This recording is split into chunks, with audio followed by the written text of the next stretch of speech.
আপনাদের সকলকে আমি আবারও আমন্ত্রণ জানাচ্ছি আজকের ক্রিমিনাল ল এর উপর এই আইন বিষয়ক অনুষ্ঠান ক্রিমিনাল জাস্টিস প্রোগ্রাম দেখবার জন্য। আমি আজম এন্ড কো সলিসিটার্স এর প্রিন্সিপাল সলিসিটার শাফিউল আজম।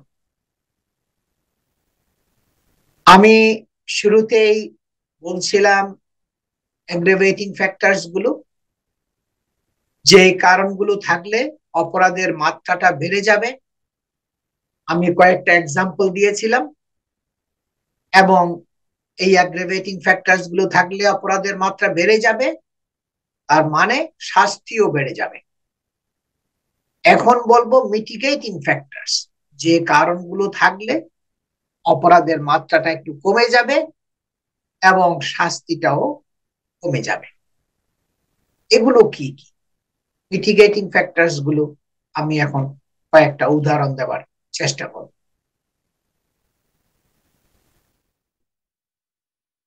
আপনার মনে করেন একজন ডিফেন্ডেন্টের এজ খুবই কম, সে একটা অপরাধ করেছে, একটা যৌন অপরাধ করেছে, সেক্সুয়াল অপরাধ করেছে, কিন্তু তার বয়স হলো মাত্র আপনার 10-11 বছর, মানে অনেক কম বয়স্ক একেবারে, বা 13 বছর 14 বছর এরকম, মানে ভেরি আপনার খুবই ইয়াং এজ। এগুলো কিন্তু আপনার একটা মিটিগেটিং ফ্যাক্টর হিসাবে কাজ করবে। তারপর আপনার মেন্টাল ডিস্টারবেন্স, যে মানসিক রোগী যদি হয় এবং সেই মানসিক রোগী যদি একটা অপরাধ করে এবং এই মানসিক রোগ থাকার জন্যই যদি তার এই অপরাধটা সংগঠন করার কারণ হয়ে যায়, তাহলে এই রোগটাও তার জন্য একটা মিটিগেটিং ফ্যাক্টর হিসাবে কাজ করবে। আমরা কোর্টকে বলবো কি, সে তো একটা স্টেবল মেন্টালিটির মধ্যে ছিল না, যখন সে অপরাধ করেছে তার একটা মানসিক রোগ ছিল, তার একটা সাইকিয়াট্রিস্টের রিপোর্ট আছে যেখানে বলা হচ্ছে সে মানসিকভাবে ভারসাম্যহীন, ভালো মন্দ যাচাই করার মতো ক্ষমতা তার নাই। এগুলো হলো মিটিগেটিং ফ্যাক্টরস। আপনার ল্যাক অফ ক্রিমিনাল রেকর্ড, যদি আপনি এখন একটা ছোটখাটো অপরাধ করেছেন কিন্তু আপনার অতীতে কোনো ধরনের অপরাধের কোনো রেকর্ড নাই, এটা একটা মিটিগেটিং ফ্যাক্টর হিসাবে কাজ করবে। আপনার এইজ এবং মেন্টাল ক্যাপাসিটি, এই দুইটা জিনিস আমরা সব সময় এই কোর্টের কাছে তুলে ধরি যে সে খুবই অপ্রাপ্ত বয়স্ক, খুবই অল্প বয়স্ক, তাকে একটু এই দিশে এই মানে একটু মানে তাকে একটু ক্ষমার চোখে দেখতে হবে, তাকে একটু সেন্টেন্সটা কমায় দিতে হবে। এই বয়সের মধ্যে তার বুঝার কোনো ক্যাপাসিটি ছিল না, তার মেন্টাল ক্যাপাসিটি ছিল না, সে একটা মানসিক রোগী। আমাদের একটা সাইকিয়াট্রিস্ট রিপোর্ট আছে যেখানে বলা হচ্ছে সে একটা আপনার মেন্টাল আপনার হেলথ প্রবলেম তার আছে। The crime was an accident, মনে করেন একটা অ্যাক্সিডেন্টালি একটা ক্রাইম হয়েছে, হ্যাঁ ঘটনাটা ঘটেছে, একটা ক্রিমিনাল অফেন্স হয়েছে, কিন্তু এটা একটা অ্যাক্সিডেন্টালি হয়েছে, এটা একটা আপনার মিটিগেশন হিসাবে কাজ করবে। সেলফ ডিফেন্সে যদি কেউ কাজ করে, সেটাও একটা মিটিগেশন হিসাবে কাজ করবে, কারণ সে নিজেকে আত্মরক্ষার জন্য যেটা পরিমিত দরকার সেটাই করেছে, সেই বাউন্ডারি ক্রস করে নাই, এক্সেস কোনো ডিফেন্স সে করে নাই, যেটা তাকে আত্মরক্ষার জন্য যেটা দরকার সেটাই করেছে। এটাও আপনার মিটিগেশন হিসাবে কাজ করবে, তার মানে সাজাটা একটু কমে যাবে। প্রভোকেশন, যে তাকে একটা উস্কানিমূলক বক্তব্য তার উপরে রাখছিল, তাকে একটু উস্কানি দিয়েছিল, এই উস্কানি দেওয়ার কারণেই সে আর সহ্য করতে পারে নাই, সেই এই অপরাধটা সংগঠিত করেছে। এটাও একটা আমরা কোর্টের কাছে তুলে ধরবো মিটিগেটিং ফ্যাক্টর হিসাবে নেবার জন্য। The defendant repented from his actions, যে ডিফেন্ডেন্ট অপরাধী যে, সে খুবই অনুতাপ, তো সে খুবই অনুশোচনা, কি রিগ্রেট করতেছে তার অ্যাকশনের জন্য। এটা আমরা কোর্টকে বলবো, কোর্ট এটাকে মিটিগেটিং ফ্যাক্টর হিসেবে ধরে নেবে। Defendant making restitution to the victim of their crime, এবং যে অপরাধ করেছে সে একটা ক্ষতিপূরণ দিয়েছে ওই ভিকটিমকে, যে বাবা আমি অপরাধ করেছি, তোমার একটা ক্ষতি করেছি, আমি তোমাকে এই নাও এই ক্ষতিপূরণটা দিলাম, তুমি আমাকে ক্ষমা করে দাও। এই ধরনের যদি একটা রেস্টিটিউশন ক্ষতিপূরণ দেয়, এটাকেও আমরা কোর্টে বলবো যে সে তো খুবই অনুতাপ করেছে, রিগ্রেট করেছে, ক্ষতিপূরণ দিয়েছে। এগুলো জাজ কনসিডার করবে মিটিগেশন হিসেবে। The defendant acting out of necessity, তার কোনো উপায় ছিল না এবং ওইটা না করে, সুতরাং সে ওইকে যেটা করেছে সেটা তার আউট অফ নেসেসিটি, প্রয়োজনের খাতিরে, যেটা না মানে অ্যাভয়েড করার কোনো উপায় তার ছিল না। এটাকেও আমরা বলবো কি মিটিগেটিং ফ্যাক্টর হিসাবে নেওয়ার জন্য কোর্টকে, এবং কোর্ট কনসিডার করবে সাজাও একটু কমাইয়ে দেওয়ার জন্য। যে defendant having a difficult personal history, যে এই ছেলেটা যে অপরাধ করেছে তার খুবই শৈশব যৌবন, খুবই ব্যক্তিগত লাইফটা খুবই ডিফিকাল্ট ছিল, তার মা বাবার সাথে সে বড় হয় নাই, এটাও হইতে পারে, সে একটা খুব ডিফিকাল্ট মানে আপব্রিঙ্গিং হয়েছে, চাইল্ডহুড তার ডিফিকাল্ট ছিল, সেখানে অনেক সাফারিং ছিল। এই জিনিসগুলো আমরা কোর্টকে বলবো সে একটা নর্মাল লাইফ লিড করে নাই তার শৈশব থেকে যৌবন পর্যন্ত। এবং defendant struggling with a drug or alcohol addiction, এবং সে খুব মানে ড্রাগের মধ্যে আসক্ত হয়ে গেছে, এডিকশন হয়ে গেছে, এবং সে খুবই সংগ্রাম করতেছে এই ড্রাগস এডিকশনের মধ্যে পড়ে। এগুলো আমরা কোর্টকে বলবো, কোর্ট তখন কনসিডার করবে যে তাকে একটু, সে তো একটা নর্মাল না, তার তো এই সমস্যাগুলো আছে, তাকে একটা কনসিডার করবে এগুলোকে মিটিগেটিং ফ্যাক্টর হিসাবে নেওয়ার জন্য, এবং তার মানে সাজাটা একটু কমায়া দেওয়ার জন্য।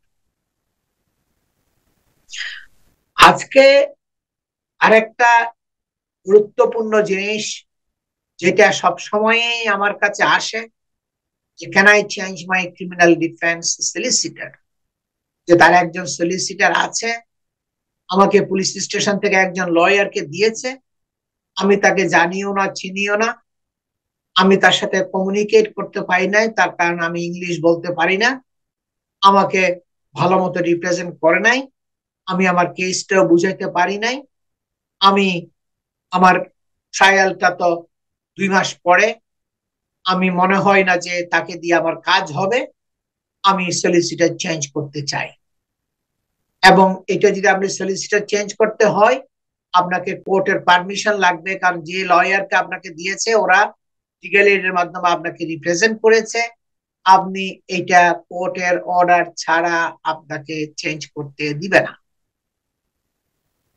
এটা হইলো আপনার খুবই ডিফিকাল্ট স্টেজ, এবং সাধারণত যাকে যেটা দেওয়া হয় তাকেই থাকতে হবে স্টাক, আপনার চেঞ্জ করার অপরচুনিটিটা খুবই লিমিটেড, আনলেস আপনার খুব ভালো যুক্তি কারণ থাকে যে আমার এই প্রবলেম গুলো হয়েছে তার সাথে, আমি চেঞ্জ করতে চাই, এবং নর্মালি চেঞ্জ করাটা আপনার কোর্ট চায় না। তার হলো কি লিমিটেড পয়সা আছে লিগাল এইডের, হ্যাঁ, ওকে একবার একটা ফিস দিতে হবে লিগ্যাল এডের মাধ্যমে, সেটা ছোট বড় ছোট হোক যেটাই হোক, সামান্য পয়সা তো দিতেই হবে, একটা ফিস তো যাবে, আরেকজনকে দিলে আবার আরেকজনকেও পে করতে হবে, এগুলো তারা ডুপ্লিকেশন অ্যাভয়েড করতে চায়। সুতরাং আপনার খুব কম্পেলিং গুড রিজন যদি না থাকে, তাহলে আপনি সলিসিটার চেঞ্জ করাটা সম্ভব হবে না। আর আপনার এটা বোঝা উচিত যে আপনার যদি চেঞ্জ করতে হয়, তাহলে আপনাকে বিভিন্ন স্টেজ আছে। যেদিন আপনাকে ইন্টারভিউ করেছে পুলিশ স্টেশনে, ওর পরের দিন তো বা 2 দিন পরে তো আপনি তো বের হয়ে আসছেন। তখনই আপনাকে খুঁজে বের করতে হবে যে কে আপনার জন্য ভালো রিপ্রেজেন্টেশন দিতে পারবে। আপনাকে আত্মীয় স্বজন বন্ধু বান্ধবের সাথে যোগাযোগ করতে হবে এবং জিজ্ঞেস করতে হবে যে Bangladeshi Bengali speaking criminal defence solicitor কে আছে। সেটা আপনি হয়তো বেশি একটা পাবেন না, কিন্তু ওই স্টেজে যদি আপনি খুঁজে কাউকে বের করতে পারেন, তখন আপনাকে কোর্টের অর্ডার লাগবে না, কারণ তখন ইনভেস্টিগেশনটা মাত্র ইন্টারভিউ হয়েছে, কেসটা এখনো কোর্টে যায় নাই, যাওয়ার আগে আপনি আপনার ডিসিশনটা নিয়েছেন। যখনই কেসের কোর্টের তারিখ দিয়ে দিবে, ওরা যদি রেজিস্টার্ড করে ফেলে লিগাল এইডের এবং পাবলিকলি ফান্ডিং এর প্রসেস হয়ে যায়, তাহলে আপনি কোর্টের অর্ডার ছাড়া আর পারবেন না। সো এটা খুবই ইম্পর্টেন্ট যে আপনি খুবই আর্লি স্টেজে আপনাকে চেষ্টা করতে হবে খুঁজে বের করার জন্য। যদি আপনি ইন্টারভিউর সময় যদি খুঁজে কাউকে নাও পান অল্প সময়ের মধ্যে, তাহলে ইন্টারভিউ দেওয়ার সাথে সাথে যখনই আপনাকে পুলিশ ছেড়ে দিবে, ঘরে যেতে বলবে, তখনই ওই মুহূর্ত থেকে আপনাকে চেষ্টা করতে হবে, যদি আপনি আনহ্যাপি থাকেন, ওই যে পুলিশ যে লয়ার দিয়েছে, যে আপনার সাথে মিটিং করে নাই, কমিউনিকেট করতে পারেন নাই, আপনি ইন্টারভিউটাও ঠিক মতো দেন নাই, ওই মুহূর্ত থেকে আপনাকে চেষ্টা করতে হবে চেঞ্জ করার জন্য। The longer you leave a request to transfer solicitor, the greater chance you have of your application to transfer being refused. যত আপনি বেশি দেরি করবেন আপনি চেঞ্জ করার অ্যাপ্লিকেশনটা, তত বেশি আপনার আনসাকসেসফুল হওয়ার চান্স থাকবে। কারণ তখন জাজ বলবে কি, টু লেট হয়ে গেছে, তোমাকে থাকতে হবে ওর সাথেই, কারণ তোমার রিজন গুলোও সাফিসিয়েন্ট না। এই জিনিসগুলো সবসময় খেয়াল রাখতে হবে যে চেঞ্জ করতে হলে আপনাকে খুব আর্লি স্টেজে আপনাকে ট্রাই করতে হবে, যেন আপনার কোর্টের প্রসেসটা ফলো করতে না হয়। আরেকটা প্রশ্ন সব সময় আসে যে when should I seek advice, criminal advice, criminal law solicitor কখন আমার নেওয়াটা উচিত? There is no stage that is too early or too late to seek legal advice. আমি যেটা বলি যে এখানে কোনো আর্লি বলতে কোনো কথা নাই, যে লেট হয়ে গেছে কিন্তু লিগাল অ্যাডভাইস আপনাকে নিতেই হবে। আর্লি বলতে যত তাড়াতাড়ি নিবেন ততই আপনার জন্য ভালো হবে, কারণ আপনার কেসটা একটা কন্ট্রোলে চলে আসবে একজন এক্সপার্ট সলিসিটারের আন্ডারে। If you consider yourself to be in trouble, যদি আপনি মনে করেন আপনি একটা ট্রাবলের মধ্যে আছেন পুলিশের সাথে, পুলিশ আপনাকে অ্যারেস্ট করবে, আপনার বিরুদ্ধে একটা ক্রিমিনাল প্রসিডিংস শুরু করবে, একটা কেস শুরু হবে, আপনাকে ট্রায়াল ফেস করতে হবে ম্যাজিস্ট্রেটস কোর্ট অথবা ক্রাউন কোর্টে, তখন ওই সাসপিশনটা, ওই ডাউটনেসটা, যখনই ট্রাবলটা আপনার মাথার মধ্যে আসবে যে একটা কিছু করতে যাচ্ছে, তখনই আপনি লিগাল অ্যাডভাইস সিক করবেন। In fact, the earlier you get an expert, experienced legal representative on board, the more likely you are to avoid mistakes at the beginning of the proceedings that can come back to haunt you later if the matter proceeds to litigation. বাস্তবিক পক্ষে সত্য হচ্ছে কি, যত তাড়াতাড়ি আপনি একজন expert, experience, দক্ষতা সম্পন্ন একজন ক্রিমিনাল ডিফেন্স সলিসিটরকে এনগেজ করবেন, ততই তাড়াতাড়ি আপনার কেসটা ওনার একটা কন্ট্রোলের মধ্যে থাকবে, ওনার অবজারভেশনে, ওনার সুপারভিশনে থাকবে, এবং কোনো মিস্টেক হওয়ার আর কোনো পসিবিলিটিটা থাকবে না।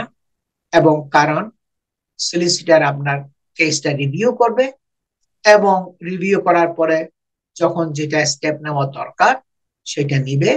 সুতরাং আপনার কোনো সমস্যার মানে মিস্টেক হওয়ার আর পসিবিলিটিটা থাকবে না। কারণ কেসটা তো কোর্টে যাচ্ছে, এবং কোর্টে যাওয়ার আগে যদি অনেক মিস্টেক গুলো হয়ে যায় তখন তো আপনি আর সেই মিস্টেক গুলো হয়তো রেকটিফাই করতে পারবেন না। সুতরাং এই জন্য আপনাকে খুবই সচেষ্ট থাকতে হবে শুরু থেকে প্রপার লয়ারকে এনগেজ করা। এখন লয়ার তো এনগেজ করবেন, আপনাকে কি দেখতে হবে লয়ার এনগেজ করার জন্য? What to look for when choosing a criminal defense solicitor? আপনি কি দেখবেন?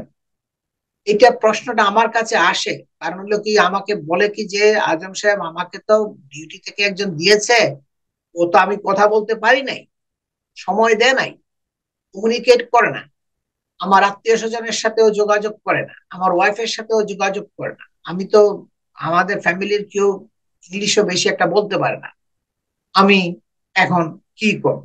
এখন যদি আপনাকে চুজ করতে হয় আপনাকে দেখতে হবে ফার্স্ট অফ অল, যেটা করতে হবে আপনাকে সলিসিটর নিতে হবে যারা ক্রিমিনাল ল এর জন্য expert, who specialises in the criminal law. এটা হইলো ফার্স্ট স্টেপ।